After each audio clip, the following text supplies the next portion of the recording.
ভুয়ো মাধ্যমিক পরীক্ষার্থী ধরা পড়ল চণ্ডীতলায়। চণ্ডীতলা গড়লগাছা গার্লস হাই স্কুলে এক পরীক্ষার্থীকে দেখে সন্দেহ হয় পরীক্ষকদের। তাকে জিজ্ঞাসাবাদ করতেই বেরিয়ে আসে আসল সত্য। জানা গেছে তরুণী বোনের হয়ে দিদি পরীক্ষা দিচ্ছিল কুমিরমোড়া RKN হাই স্কুলে। পরীক্ষা চলাকালীন যখন অ্যাডমিট কার্ড চেক হয় তখনই আইডিটি সই করার সময় অ্যাডমিট কার্ডের ছবির সাথে ওই ভুয়ো পরীক্ষার্থীর ছবি মিলছে না। গড়লগাছা গার্লস হাই স্কুলে রমানাথপুর কুবিরমোড়া হাই স্কুলের পরীক্ষার্থীরা পরীক্ষা দিচ্ছে, তার মধ্যে একজন আইডেন্টিফাই হয়। আমাদের ওই ঘরেতে যিনি ইনভিজিলেটর ছিলেন তিনি যখন আইডেন্টিফাই করছেন অ্যাডমিট কার্ডের ছবির সঙ্গে ছাত্রীর মুখের ছবি, তখন দেখা যায় যে ছবিটি মিলছে না।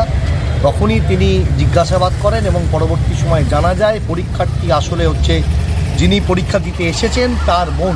তিনি পরীক্ষার্থী নন, বোনের হয়ে দিদি পরীক্ষা দিতে এসেছেন।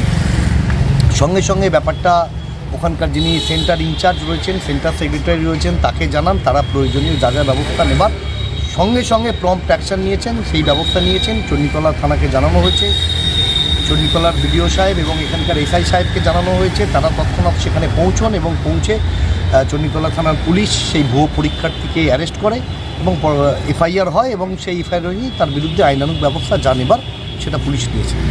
শাহানা খাতুন ক্যান্ডিডেটের নাম, আর শাবানা খাতুন হচ্ছে শাহানা খাতুনের দিদি শাবানা খাতুন, যিনি পরীক্ষা দিতে এসেছিলেন। অ্যাকচুয়াল ক্যান্ডিডেট হচ্ছে শাহানা খাতুন। পরীক্ষার্থী ভুয়ো জানতে পারার পরই তাকে পরীক্ষা কেন্দ্র থেকে বের করে নিয়ে যায় চণ্ডীতলা থানার পুলিশ। তরুণীর পরিচয় কি, কার হয়ে সে পরীক্ষা দিতে এসেছিল খতিয়ে দেখছে প্রশাসন এই ভুয়ো পরীক্ষার্থীকে গ্রেপ্তার করে নিয়ে গিয়ে যথাযথ ব্যবস্থা গ্রহণ করবে বলে জানালেন।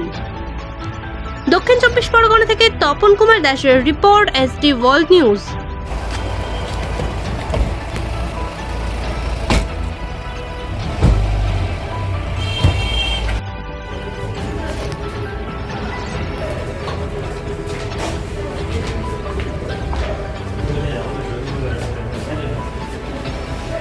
নতুন খবরের আপডেট পেতে আমাদের চ্যানেলটি সাবস্ক্রাইব করুন এবং বেল আইকনটি প্রেস করুন।